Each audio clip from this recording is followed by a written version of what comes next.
bahwa meskipun penasihat hukum terdakwa telah menyampaikan poin-poin argumentasi hukum yang kompleks dan detail, namun seluruh argumentasi tersebut tidak dapat menghapus fakta-fakta fundamental yang telah terbukti dalam persidangan, sehingga majelis hakim tetap berkeyakinan bahwa terdakwa telah terbukti secara sah dan meyakinkan melakukan tindak pidana korupsi, dan permohonan untuk membebaskan terdakwa atau melepaskannya dari tuntutan hukum tidak dapat dikabulkan. Menimbang bahwa berdasarkan keseluruhan pertimbangan dan pertimbangan terhadap argumentasi dalam pledoi penasihat hukum terdakwa tersebut di atas, majelis hakim berkesimpulan bahwa argumen pembelaan tidak didukung oleh fakta dan hukum yang kuat, sehingga tidak dapat mengubah keyakinan majelis hakim bahwa terdakwa telah terbukti secara sah dan meyakinkan bersalah melakukan tindak pidana yang didakwakan di dalam dakwaan primer penuntut umum.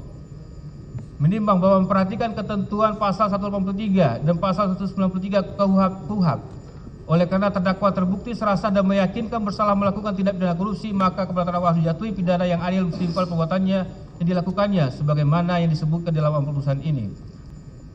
Menimbang karena terdakwa telah terbukti bersalah melakukan tindak pidana korupsi sebagaimana dakwaan primer, maka terhadap tindak pidana tersebut di samping jatuhi pidana terdakwa juga harus dijatuhi pidana denda yang besarnya akan disebutkan dalam putusan ini. Menimbang bahwa untuk menentukan pidana penjara di pidana denda dan pidana denda yang dijatuhkan, majelis hakim mempedomani ketentuan pasal 5 ayat 1 huruf A huruf dan B Peraturan Mahkamah Agung nomor 1 tahun 2020 tentang pedoman pemidanaan pasal 2 dan pasal 3 Undang-Undang tentang Pemberantasan Tindak Pidana Korupsi sebagaimana yang telah pidana korupsi perbuatan dilakukan oleh terdakwa dari periode Agustus 2015 sampai sampai bulan Juli 2016 berjumlah 194 miliar 718 juta 181.818 rupiah, 9 sen, termasuk kategori paling berat. Sedangkan menyangkut tingkat kesalahan, dampak dan keuntungan terkategori sedang. Menimbang bahwa berdasarkan pertimbangan sebelumnya berkenaan pertanggungjawaban pidana atau perbuatan pidana yang dilakukan oleh terdakwa, maka majelis hakim berkenaan dengan menentukan berat ringannya pidana penjara dan pidana denda terhadap terdakwa. Walaupun peraturan Mahkamah Agung nomor 1 2020 telah menentukan rentang penjatuhan pidana, majelis hakim mempertimbangkan fakta hukum di persidangan, yaitu saksi Tony Wijaya Eng, Teng Suryanto Eka Prasetyo, Hansen Setiawan, Indra Surya Diningrat, Eka Sapanca, Wisnu Hendra Diningrat, Hendro Giarto Tiwo, Han Falita Ustama, dan Hali Sudraja Budiarmo. Pada tahap proses penyidikan, masing-masing telah menitipkan sejumlah uang kepada penyidik Kejaksaan Agung Republik Indonesia. Titipan sejumlah uang tersebut tentunya dapat dipergunakan untuk memulihkan seluruh kerugian keuangan negara. Menimbang bahwa berdasarkan ketentuan pasal 22 ayat 4 KUHP, dikarenakan dalam perkara ini terhadap terdakwa dilakukan penangkapan dan penahanan berdasarkan surat perintah penahanan yang sama, maka masa penangkapan dan penahanan telah dikurangi seluruhnya dari pidana yang dijatuhkan. Menimbang bahwa oleh karena dalam perkara ini terhadap terdakwa dilakukan penahanan berdasarkan surat perintah penahanan yang sah, maka berdasarkan ketentuan pasal 193 ayat 2 huruf B KUHP, maka penetapan terdakwa tetap berada dalam tahanan.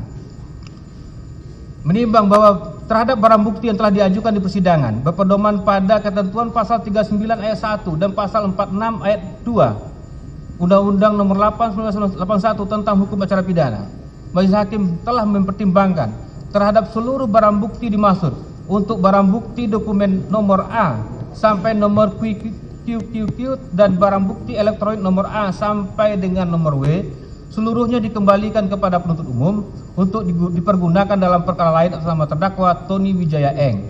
Sedangkan barang bukti berupa 1 unit komputer tablet merek Apple jenis iPad Pro warna silver model number A2837 serial number DD2XD64D3W dalam kondisi terkunci, dan 1 unit laptop merek Apple warna silver model number A2681 serial RYGJXRWFT dalam kondisi terkunci karena bukan dipergunakan untuk melakukan tindak pidana dan bukan merupakan hasil tindak pidana, maka terhadap barang bukti tersebut dikembalikan kepada terdakwa melalui penasihat hukumnya.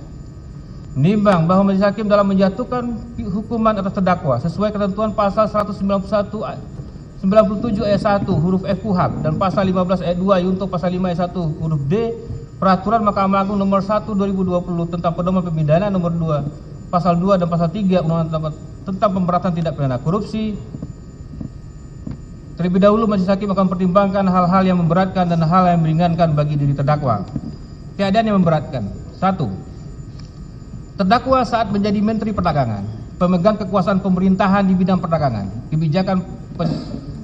kebijakan menjaga ketersediaan gula nasional dan stabilitas harga gula nasional, terkesan lebih mengedepankan ekonomi kapitalis dibandingkan dengan sistem demokrasi ekonomi dan sistem ekonomi Pancasila berdasarkan Undang-Undang 45 yang mengedepankan kesetaraan umum dan keadilan sosial. 2. Terdakwa saat sebagai Menteri Perdagangan tidak melaksanakan tugas dan tanggung jawab berdasarkan azas kepastian hukum dan meletakkan hukum dengan ketentuan peraturan perundangan sebagai dasar pengambilan setiap kebijakan dalam pengendalian dan stabilitas harga di bidang perdagangan khususnya gula. 3. Terdakwa saat sebagai Menteri Perdagangan tidak melaksanakan tugas dan tanggung jawab secara akuntabel dan bertanggung jawab, bermanfaat dan adil dalam pengendalian dan stabilitas harga gula yang murah terjangkau oleh masyarakat sebagai konsumen akhir atau kebutuhan bahan kebutuhan pokok berupa gula kristal putih. 4. Terdakwa saat menjadi Menteri Perdagangan telah mengabaikan kepentingan masyarakat sebagai konsumen akhir atas gula kristal putih untuk mendapatkan gula kristal putih dengan harga yang stabil dan terjangkau. Harga gula kristal putih dalam tahun 2016 tetap tinggi. Januari 2016 adalah seharga Rp13.149 per kilogram dan Desember 2019 adalah seharga Rp14.213 per kilogram. Keadaan yang meringankan. Terdakwa belum pernah dihukum, terdakwa telah tidak menikmati hasil tindak pidana korupsi yang dilakukan, terdakwa bersikap sopan di persidangan, tidak mempersulit dalam persidangan. Keempat, telah adanya penitipan sejumlah uang kepada Kejaksaan Agung pada saat penyidikan sebagai pengganti atas kerugian keuangan negara. Menimbang berdasarkan karena terdakwa dinyatakan terbukti secara sah dan meyakinkan, maka sesuai dengan ketentuan pasal 22 terdakwa harus dibebani untuk membayar biaya perkara. Menimbang pasal 2 ayat 1 Undang-Undang tentang Pemberantasan Tindak Pidana Korupsi dan Undang-Undang nomor 46 tahun 2009 tentang Pengadilan Tindak Pidana Korupsi dan Undang-Undang nomor 8 tahun 1981 tentang Hukum Acara Pidana serta peraturan perundang-undangan yang relevan.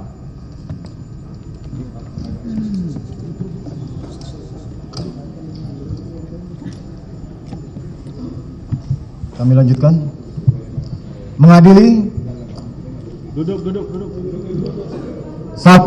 Menyatakan terdakwa Thomas Trikasih Lembong telah terbukti secara sah dan meyakinkan bersalah melakukan tindak pidana korupsi secara bersama-sama sebagaimana dalam dakwaan primer. 2. Menjatuhkan pidana kepada terdakwa Thomas Trikasih Lembong oleh karena itu dengan pidana penjara selama 4 tahun dan 6 bulan dan pidana denda sejumlah Rp750 juta dengan ketentuan apabila denda tersebut tidak dibayar maka diganti dengan pidana kurungan selama 6 bulan.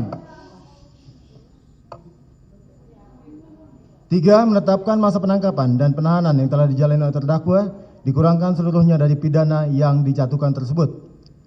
4. Menetapkan terdakwa tetap dalam tahanan.